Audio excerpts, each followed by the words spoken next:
Welcome to the Emerald Athlete Podcast. I'm your host, Chrissy Doyle, and on this podcast I speak to different Irish athletes about their highs, their lows, biggest battles, biggest successes, and why they fell in love with their sport. In this episode I chat to recently retired Wexford county hurler Liam Óg McGovern. We chat about hurling with Wexford and that special year in 2019. We talk about playing football with Wexford and his own club St Anne's and so much more. Next up, Liam Óg McGovern. How's the form with you, or what are you at this weather? What are you up to? Oh, good, yeah. I've retired to the paddocks now, I suppose, from inter-county hurling the last kind of couple of months. So enjoying the bubble that is outside of inter-county hurling. Yeah, kept busy. I'm obviously busy with work at the moment. Getting to do a few things that maybe I mightn't have got the time to do over the last kind of couple of years. Very nice. And I suppose inter-county is fairly hectic going, I'd say. I know there's a part of you that probably missed it, but it's lovely to get that opportunity now to, I'd say, go and do things with your time as well. Yeah, it is. Particularly the first kind of couple of weeks, there's probably a huge release there. For the past maybe 10 to 15 years, living by a WhatsApp schedule of kind of 4 or 5 nights a week, certainly has its kind of challenges and strain, but definitely the first couple of months there's a really nice release there, and of course there's parts of it that you miss a lot as well. So a bit of adjusting, but I probably was going into it apprehensive in terms of the change, but so far it's going okay. Yeah, I'd say trying to adapt to kind of the new ways, you say, with the heavy schedule and stuff like that. I'd say while it's a good release and a relief maybe in ways, I'd say there are challenges that come with that too, naturally. And tell me, just how did you find, if you just sum up, I suppose, your career, I suppose, at Wexford, what would be the memories, or what would maybe stick out for you the most? What comes to mind? Oh, it's hard to kind of sum it up in quickly. Yeah, it's a bit of a roller coaster, right? I mean, we started out, probably started off in the development squads all the way from minor under 21s up to seniors, and we were kind of starting out. We weren't there. We weren't really overly competitive. We were very much kind of a tier 2 side, and a lot of tough defeats and tough seasons really to try bring us up to the standard to compete at the very top level. But I'm delighted to say towards the latter end of our career, I thought we hit the heights. We obviously won the Leinster title in 2019, but we beat all the top teams at some stage. I thought we were very competitive. Obviously, there were certain seasons we were more competitive than others, but I'd like to think now that any team that plays Wexford knows they're in for a tough game, and on our day we have the capabilities of beating everyone. Something you probably couldn't have said at the start of the 2012-2014 period.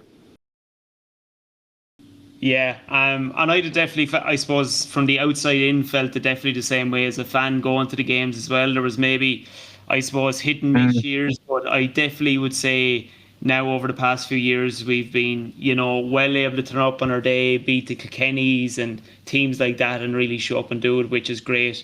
And I suppose, Liam, from your point of view, it's probably hard to pinpoint it, but was there any stage where you felt there was a certain change that happened, or even, a feeling within yourself where, we kind of got to that place?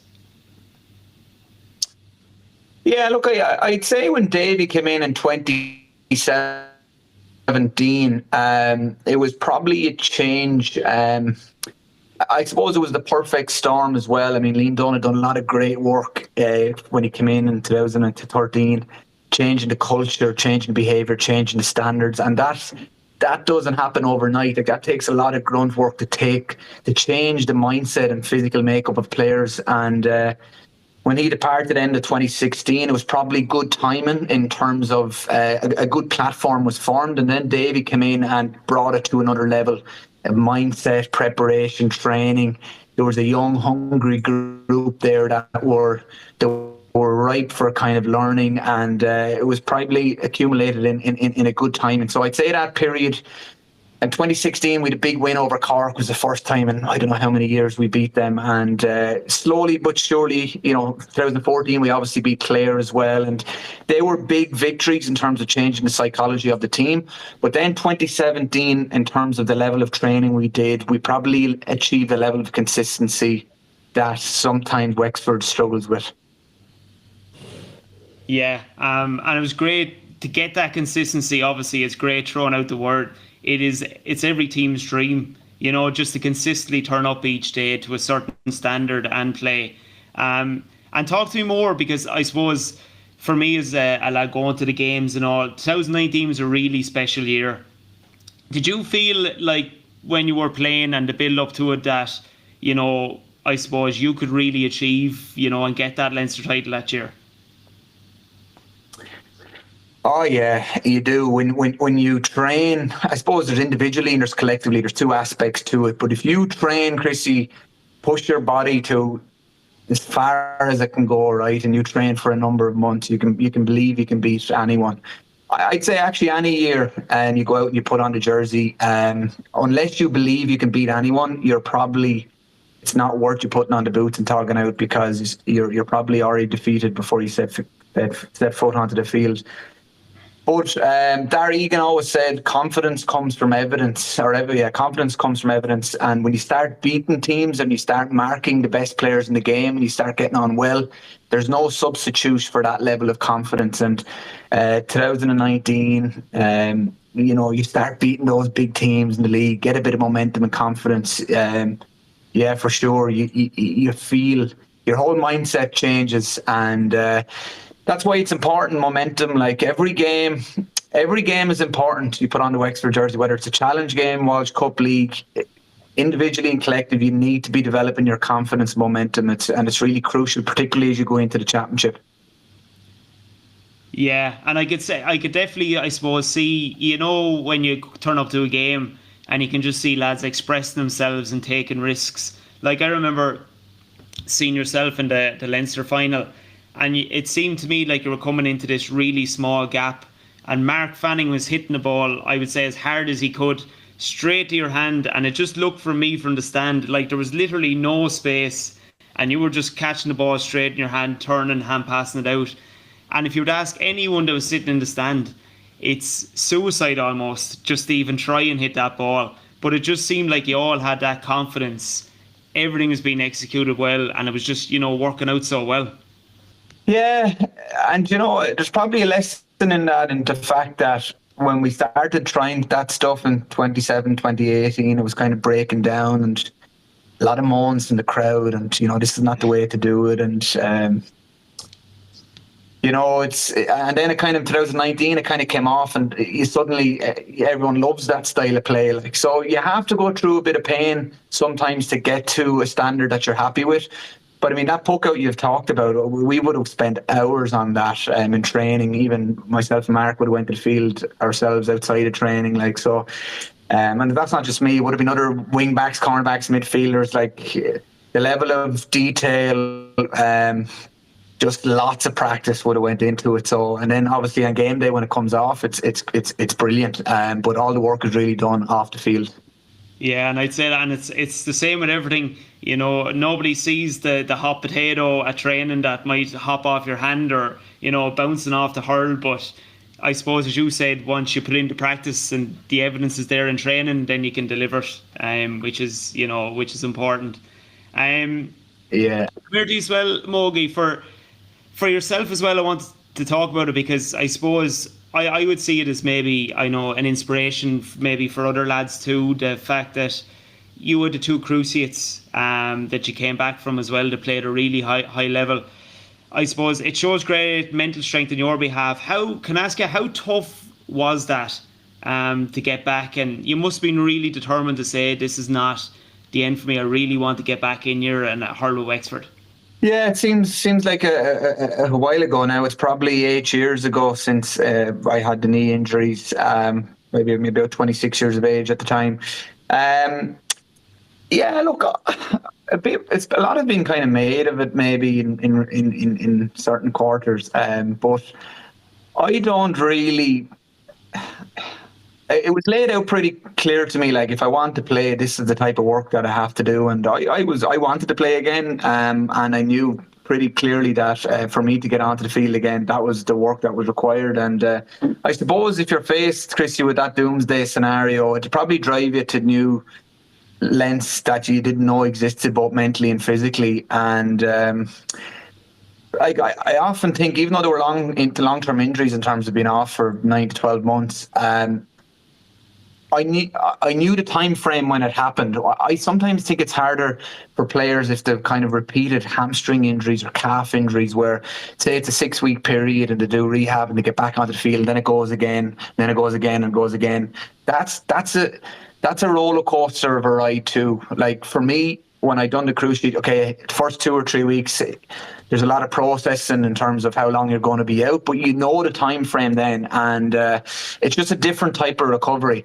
For sure, there's ups and downs along the way. I mean, there's times where you don't have the motivation to go to do that gym work and stuff like that, and it can be lonely on your own. But yeah, look, as I said, I wanted to get back playing, and I knew what I had to do, and it was just a case of getting on with it.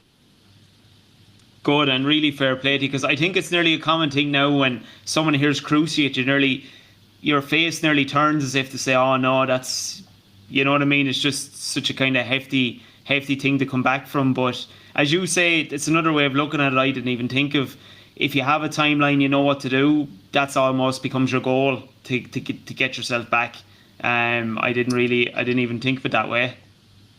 Yeah, and look, I don't want to underestimate. You do need to do the work. I mean, I probably had a lot of phone calls with young lads over the last 5 or 6 years who've reached out, and I'm happy to chat in terms of if they've done their cruciate, because I would have reached out to certain lads before that had done it, and any advice they can give, can help you get that session done that day to get a bit of momentum going and keep moving. But like, you do need to do the work, and I it's not all plain sailing, right? There is a lot of rehab. Effectively, you have a new ligament in your knee that needs to be retrained from walking, turning, jumping, all the things you took for granted before. So, but the body is amazing at adjusting. If you put it under enough pressure and you put it in the right environment, it will get there.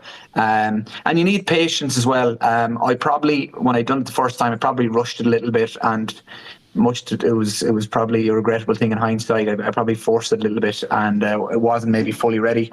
So there's a balance between kind of working hard but allowing it to kind of recover and heal, and giving it the chance so it can kind of come right.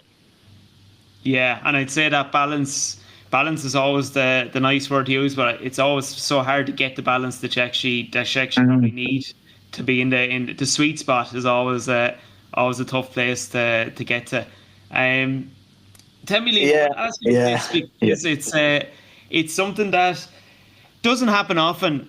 And I know I'm going back years now, but 2011, Wexford football, I suppose, to win a Leinster title is, I suppose, unheard of. What was that like? I suppose, I would say, an unexpected journey to win a Leinster under 21 football title that time. Yeah, I remember. I didn't. Kevin Keogh called around to my house. Jesus, I don't know how many years ago, and asked me would I play under 21, and I just wanted to play the hurling. But Kevin is a very charismatic, influential fella, and really enjoyed that year. We had a great team, and we went on to win a Leinster. And it's funny looking back. I've won 1 or 2 medals. I haven't won many medals in my career, but there's 1 or 2 that I won that maybe wasn't overly eager at playing at the start of the year. And it's funny how things work out. But that was a fantastic year, and we had a great journey, and got invited into the senior setup at the back end of the year. Jason Ryan was in charge, but we had an unbelievable group of players. If you remember that time, David Murphy, Dahi Waters, Eric Bradley, Red Barry, PJ Banville, Kieran Ling, like generational type footballers, and the chance to go in and look and learn from these guys was probably a too good of an opportunity to let down. And there was a great buzz around football at the time, and I was delighted to take part in it. I didn't get a whole pile of minutes. I got a few league games, and I got to come on in the Leinster final. actually in 2011, which was an unbelievable experience. I was about 19 years of age at the time, and it was, you're looking back, you think they're going to happen every day of the week, but unfortunately they don't. And obviously the crowds Dublin bring to games, there was probably 70,000 people, and for a chap running on to Croke Park like that, sure, look, as a chap, it's what you dream of, and to get the chance to do it was unreal. Yeah, and it's funny you say that as well. At 19, you're probably rubbing your hands together. I can get used to this, heading out into Croke Park, Leinster final day, but as you say, they're few and far between. Like, you're just so hard to get there. So hard to get there. Yeah, I remember it was that was very close. I mean, they won by 2 or 3 points, Dublin, if my memory serves me correctly, and they went on to win the first All-Ireland, and then obviously they went on to win multiple afterwards. So who's to say Wexford would have went on and achieved something similar. But yeah, I came on with about 8 minutes to go, and I remember Jason Ryan giving me instructions of where to play or what to do, and the minute I ran on, I heard the roar and I forgot completely what he said to me. And first ball I got, I tried to take on a fella, and he was about 5 stone heavier of muscle, and he winded me, and I had to chase back all the way to get the ball, and the speed of the players going around, it was dazzling. Like I remember coming off going, I am so off the pace in every single way of being able to compete at this level. It was frightening. But as I said, still a great experience to get it nonetheless. That was an enjoyable piece. Would you say that set you up then good, I suppose, for moving into the hurling panel when you did? You had a bit of experience in Croke Park. You were kind of came on there and you said at 19 that I need to get myself in the physical shape for inter-county level as well, because I always see lads coming in at maybe 18, 19, and the jump versus the lad that's 26 and had those couple of years in conditioning is just huge.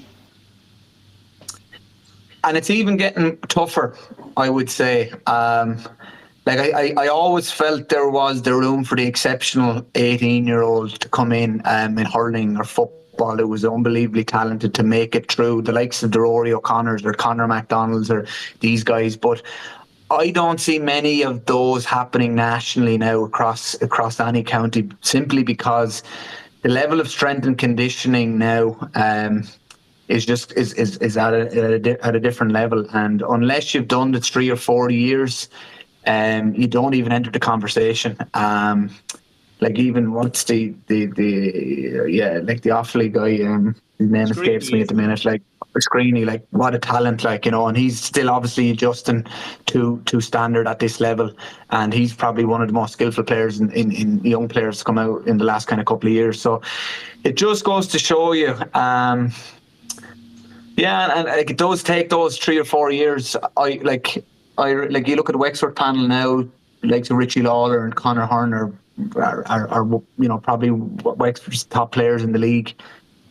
I remember being in a WhatsApp group with them in 2020 or 2021. It was kind of their first year in the panel, and we were doing kind of pre-season stuff. There were 4 or 5 of us in the group, and they were starting out kind of on their gym program, and it's taken them 3 years to kind of build up to that level, and now they're ready to excel. But a lot of players maybe don't realise what it takes to get there. They haven't got the patience, or they can kind of go off. They can fall off in those intermediate periods, and they're 2 really talented guys as well, but they still needed to do the 3 or 4 years of graft to get to a level that they were ready to compete. Yeah, and I suppose from the outside in again, I'd see that, and I can only imagine when you look at some of the top physical players in the game and their conditioning, like, it doesn't matter whether you're cornerback, corner forward, wing back, there's no place you can really get away with it either. And no. I know watching your man Screeny, I suppose a lot of us are maybe selfish, where I'd love to see him stay the way he is and be as skillful and just almost get away with it and just be brilliant. But as you say, it's just he nearly will have to kind of condition himself into that shape to kind of survive, because it's just so hard to keep going. Yeah, I'd agree with you. I'd agree with you. I always like to think that a sport a small, skillful place. There's always a skillful player. There's always a place for them. And we don't want it to become a complete kind of robot strength and conditioning, and to be able for them to survive at a sport. Like, you look at the DJs, the Jodines, all these players' skill is unbelievable. Yeah. But I think there is a baseline there that you'll have to hit, regardless of your skill level. You just need it, because you're going to have a cornerback that will eat you for breakfast if you haven't got the minimum done. Yeah, I know, and do you know what I feel? It's nearly like an aim now. You'd be nearly targeted almost to say, this lad's a bit lighter. I'll make sure to have the physical edge on him here, so balls will spill, and different things like that. So as you say, it's very hard to kind of survive it. When did you realise, Liam? Because I always find this interesting, because I think I'm around the same age as yourself. When did you kind of find, from, I suppose, an inter-county point of view, where strength and conditioning kind of became, I kind of feel it wasn't natural for me maybe at 18, where lads are going to the gym within the GAA as much now. When do you remember a time where you just thought, this is actually a big part of it now, where you need your gym, your strength and conditioning and stuff? It's a good question. I guess my age, we would have, starting out 18 or 19, it was starting to turn. My first year with the hurling was 2014, and like gym work was starting to ramp up then, and I suppose in that period of time, it's become, the advancements have really improved in all aspects, and it's, I don't think people realise, like, to put on 4 or 5 kg of muscle, it takes a lot of work and discipline, nutrition, sleep. It's not just lifting. Like, it's unless you have a structured approach to it, you won't hit your metrics. And I remember Jerry Fitzpatrick, a very intelligent lecturer down in WIT, who had worked with us back in 2014.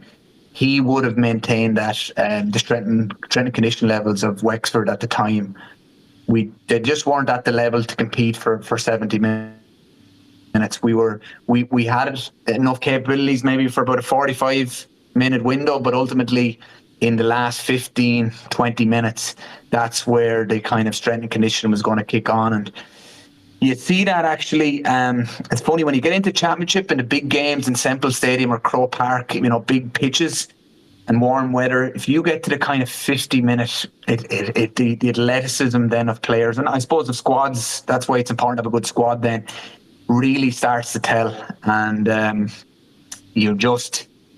I'm not answering, it's a bit of a roundabout way of answering your question, Chrissy, but I'd say from 2014 it was starting to change. But overall, the culture of gym has probably changed a lot in the last kind of 5 or 6 years. I'd say at a society level, it's become a lot more popular to go to the gym. We're probably more health conscious now, and starting out, the gym wasn't really a thing that was done as the leisure time, but now it's something that athletes are probably doing 12 months in the year. There's not a kind of just a pre-season. It's just something you repeatedly do every week. Yeah, and I'd say what you're even saying there, I know you said it was a roundabout way, but it was actually a really good point. If you're in Croke Park or Semple Stadium and it hits 50 minutes, you really get to see where the best conditioning lies. And I know the bench is important, but for the lads that are on the pitch for that time, you can tell who really, really is conditioned well, because they're still going to be, bombing around the pitch, while I could see myself probably wheezing and gasping and really looking to the sideline to sub me out, Yeah, well, it's actually, and it's not just, it is 50 minutes, but it's also after 5 minutes as well, right? It's speed repeatability. You could make 2 runs and be tired and not be able to do the third one. But if you're super fit and have speed repeatability, you'll be able to get the third one. So that could be after 5 or 6 minutes, as much as the aerobic kind of capacity then at the 50-minute marker. So there's no hiding places. Trust me, throughout the whole game, it's a championship game. Even when you are super fit, it's head gasket stuff. There'll be times where you're absolutely gasping, and I don't think that will ever leave you. Yeah, no, and I'd say if you ever had that feeling after 5 minutes in a big game, I'd say it'd stick with you too if you were feeling like that and it was only 5 minutes gone into the game. I'd say you'd know about it fairly Yeah. quick. Um, Yeah, well, the second win is also can be a challenge. Like, some people can get it in the warm up. I always found it a challenge. Like, I always felt maybe heavy legged, and certain periods of the game you kind of find your second win, then you get into a flow of it. But yeah, different for different players and the position you're playing as well. Like your midfield, you're more kind of going in third gear the whole time, while you're in full back or full forward line. It's 0 to 100 high speed, but maybe not to the same. You're probably ain't covering as much ground overall in the game. yeah, no, definitely the positions definitely matter for what you're using. A lot of speed work when the ball is coming in, I'd say, for full corner forwards and corner backs to get out to the ball first. Liam, I wanted to say to you as well, because I've always, I suppose, St. Anne's as a club, because you've always seemed, I suppose, very together, very much a unit, and there was always kind of that never say die attitude I'd always associate with St. Anne's. Tell me what it was like growing up playing for the Annes, and what it's like to play for your own club. That's well, like, I mean, club is where it starts and where it all ends. Very fortunate to have a great school down Ratanga National School, great principal that done unbelievable work down there. John Ormond, he's actually back as the principal again, which is a huge boost to the school, and that's where probably a lot of it started. We're very fortunate that we've a couple of parishes in St. Anne's, and they all come to one school, so there's good camaraderie from the outset. I guess I would have been 9 years of age when the Annes won the double in 2000, and it's still, I think it's the only time in history in Wexford that a club team has won senior hurling and football. So that would have been, that would have had a big influence on me as a 9-year-old at the time, looking at these guys, credible role models, all big. They were all kind of a big physical team, very athletic, very dedicated. I would have been brought to a couple of the sessions at an 8 and 9-year-old. You would have seen the ferocity of which they would have trained, and I mean that would have always stayed with you. Then obviously my brother would have had a big influence on me. He was a couple of years older than me, and would have been talented hurler underage. Probably more skillful hurler than me, being honest. But he got injured at about 19 or 20, and it kind of halted his career some bit. So they would have been probably the two biggest influences. St. Anne's, we're a small kind of rural agricultural club in South Wexford. We hear that a lot in terms of good camaraderie and work rate, but we'd like to be a little bit more successful, I suppose. The compliments are nice, but at the end of the day, it's winning that matters, and we're trying to change that and trying to get our hands on a couple of cups before our group have kind of finished, because it doesn't be long going by. And as I said, you start out, you think you'll get to finals every year, but when you look back in your career, they're few and far between. So hopefully we can pick up one or two before we finish up. Yeah, definitely time yet. I know you've been very unlucky there in a few hurling finals too, and yeah, I think you did pick up a football title in 2011, 2012, I think it was. Yeah, got a football title, is that right? Yeah, 22 actually, 2012 and 2014. 2014 as well. And 16, I think. I could be wrong on that one. 16 as well. Well, that's not too bad now, in fairness. If you've 3 county titles, some lads find it hard to even get one. But I know when you've a good group together and stuff like that, and it's the aim. I might have won 2016, so sorry to the team that beat us in 16. So apologies, I could be wrong on that. Yeah, I'm not. I can't call you out for it, Jed. I can't say that you're wrong, but I definitely think you got 2. If we'd had Ed Rowsome here now, we'd be found out. I tell you, we could get the history of the game if we had Ed here, no problem. He tell us everything we need to know. Yeah, but, for sure. Definitely you could get more success, and you were very unlucky there in finals too. And just when you mentioned your older brother there, about him being talented, was there anybody you looked up to then, I suppose, as a 9-year-old or growing up in the Annes, where he was kind of your favourite player, or a player you really admired or looked up to? Yeah, there was many. I mean, the inter-county guys tend to have a big influence on you, like Dara Ryan, Redmond Barry, David Fogarty, Doc O'Connor. You know, we were very fortunate to have inter-county players, and they certainly would have been role models in terms of how they applied themselves at the club level as well. I mean, Dara Ryan, 6'3", full back, stern. You know, didn't talk, just the way he tacked like was ferocious. And Redmond Barry, I suppose. Red Barry was one of the most talented players I ever played with, hurling and football, and I was lucky to play with him kind of at the latter end of his career. Incredible talented, could put his hand to anything, would have been good at it. Great vision, like just one of those players that you absolutely love to play with. He just makes things happen. Unbelievable skill level, and he was probably a player that was dual at the time, and would have had an influence on me, and again would have coached me as well then when I was under 19, under 21, and you know, would have been quite open in his kind of criticism is the wrong word, but would have been very kind of wanted me to improve, and very much direct in terms of where I needed to get better, and mightn't have always liked it at the time, but certainly as a young fella, that type of advice is gold if you're willing to listen and take it on board. Yeah, he seems like an amazing character, because I'd Matty Ford on recently as well, his player, and he was in awe of Redmond Barry as well. He was the first person he said, just in terms of what you said in vision. I said to him as well, I always feel, whether it was in Wexford Park or Crow Park, Redmond Barry always seemed to have 15 or 20 yards of space, and I could never understand, because I wouldn't have been playing myself, I could never understand how he always got that space, but it was just seemed to be pure intelligence. From talking to people, that he was just able to find those spaces, you know, all over the pitch. Yeah, he's spatial awareness, and he had a very competitive streak as well that maybe a lot of people mightn't have picked up on as well. Outside of the skill and the spatial awareness, like, he was a competitor and was win at all cost. And for a slight small fella, he was able to hold his own. Yeah, well, do you know what? It's very hard to compete at the highest level or to win things if you don't have that edge.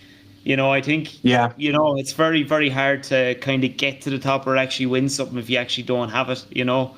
Very, very difficult. Yeah. And tell me then, that was your, because I just intrigued to know or to hear. So Redmond Barry, maybe at club level, was there anybody, I suppose, growing up then from, I suppose, an inter-county scene where, I know you said Dara Ryan as well, absolutely unbelievable, from an inter-county scene then where you looked up at growing up, who was a really good player that you admired and even saw yourself as, that's the type of hurler I'd like to be? I know I'm born in terms of repeating the answer, but it would have been my own kind of clubmen, really. I would have they would have been the most influential in terms of me trying to model them and replicate what they did. Of course, there was players, there would have been players, even current players, that I would have looked at and would have admired certain aspects to their game, how they struck the ball, how they carried themselves. You're always learning, and you know, I was very lucky to play with and against some of the best in the game, and it's something when I now that I'm finished, I can look back and say, God, it was great to play alongside those players. You know, really just some of the best players in the game, really, and you're picking up stuff all the time, every day. Like, I think as a young player, like, you need to be open to learning, and you know, there's if you're open to it, you can continually kind of modify your game and improve. And certainly, as I went through my years, there's a lot of things I picked up on, and still do. Still never too late. Even though I'm at kind of more the twilight end of my career, you're still learning. And while the body mightn't have been what it used to be maybe 10 years ago, you kind of adjust your game to fit in now. So look, it's ever changing. Yeah, unbelievable. And just when you mentioned the Ans players there as well, the fact you got to play with a lot of those lads that you mentioned as well must have been a great feeling. to watch them growing up, but even at the tail end of their career, getting the chance to actually play with them, I'd say was obviously, an unreal kind of special feeling for you as well.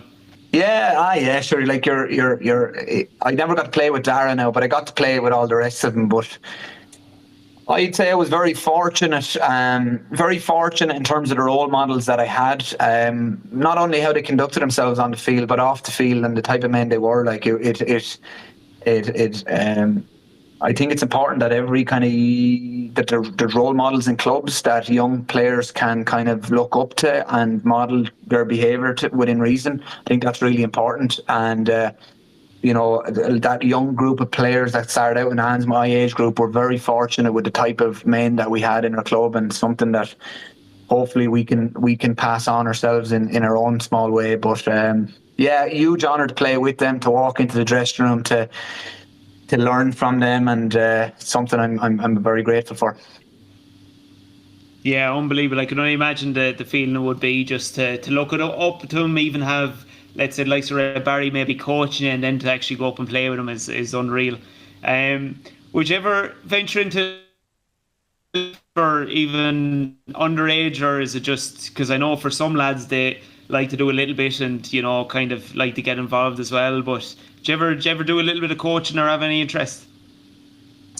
Yeah, I do. I do have a big interest in it. I suppose throughout playing, I always would have been, maybe to my own detriment sometimes, but I would have been analysed games, both myself and the team, and always looking for ways to get better, and would have dipped into a little bit of coaching, I suppose, in college, and with St. Anne's, anytime I was injured due to my knee injuries, I would have been involved in some capacity, and do the odd session now with certain teams. But I suppose reluctant just to dive straight into it off the back of finishing up, but certainly something that I would like to be able to give back in some way if the opportunity presents itself. Yeah, it's just, I just feel for some people who are so involved in the game, particularly inter-county, because it's it's so full on that it's a nice little, it's not going to be the same obviously, but it's a nice little thing to get involved in where it brings you closer back to the game again. And it is nice, just that you mentioned it as well, just about hurling in college and stuff, and I suppose hurling a bit of Fitzgibbon. How did that? Because I've never hurled it myself, and I was always intrigued to know, how does it pair up with intercounty? Is it a little bit more freer, I suppose? There's lots of county hurlers mixed in, but it would still be as intense, or how would you have found it? Yeah, I suppose in college, you're probably 19 to 21. For a lot of guys, it's their first step up. Like, there's different probably tiers. You go kind of with your club, and then you kind of, I would say, go county under 18 or 20. Fitzgibbon then, I would say, is on par. It's probably the halfway house then between kind of stepping up to league hurling, and you'd have a lot of inter-county guys.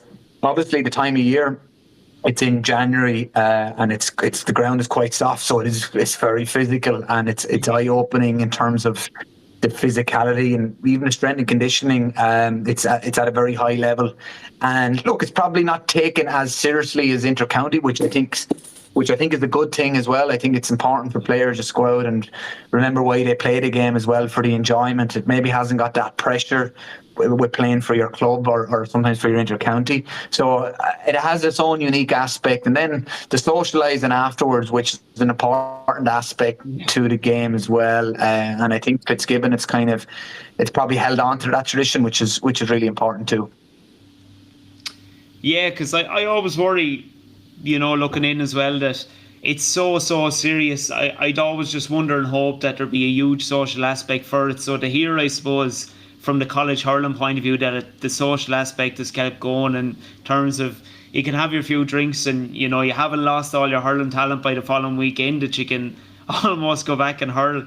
Because sometimes I feel like it's nearly, lads will be looking at you, geez, if you touch that drink now, that's it, you won't be able to do anything after that. So it's kind of, it's refreshing, kind of, I suppose, to hear that. Yeah, I suppose GAA I always felt had an unhealthy kind of relationship with alcohol. It was kind of, as you kind of get a little bit later in your career, you kind of make your own rules a little bit in terms of what you can drink. Like, I think it's the balance of having a few and being able to switch off and relax. Or it's not all about alcohol either as well. I don't think young players now, or I don't see the same drinking culture starting out in my career as finishing. I think players have different interests, but those that do want to, I see no issue with it. But again, it's all about balance. And alcohol, it's like intercounty is very demanding sport as well. You can't be burning candles at both ends, but at the same time, we can't allow it to become so intense and serious that we lose the human spirit of it as well. And again, I'm not saying you need alcohol for that, but sometimes the social aspect of it is kind of missed out on. Yeah, I know what you mean. Actually, on a side note, I heard a lad the other day actually just giving out about drink in general. He was just saying nobody's going to the pub anymore. It's all about coffee clubs and, getting your coffee on a Saturday and all that stuff. And I was kind of saying to myself, look, I love going for a pint myself, but going for a coffee on a Saturday morning is very refreshing too. Like, it's a nice thing to be able to go and do with a couple of lads, Sometimes Irish men need a pint or two though to get what's off their chest, but yeah, look, you're right. Coffees probably have replaced it a little bit, and you don't wake up with a sore head in the morning. So maybe there's a place for it. It's nice too, but I do agree with you. Two pints of Guinness is as good as to get lads talking and to clear the head as you need. 100%.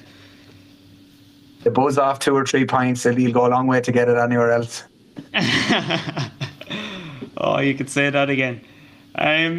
Liam, thanks very much for coming on. It's been really insightful to hear about your career, especially the big moment 2019, I suppose, playing with the Ans and the ups and downs. It was really, really good to hear and a great chat, and thanks very much for coming on. Thanks, Chrissy, appreciate it, and best luck with the pod. Thanks for listening to the Emerald Athlete podcast. If you enjoyed the episode, make sure to leave a review, and don't forget to check out our Instagram page, the Emerald Athlete Podcast.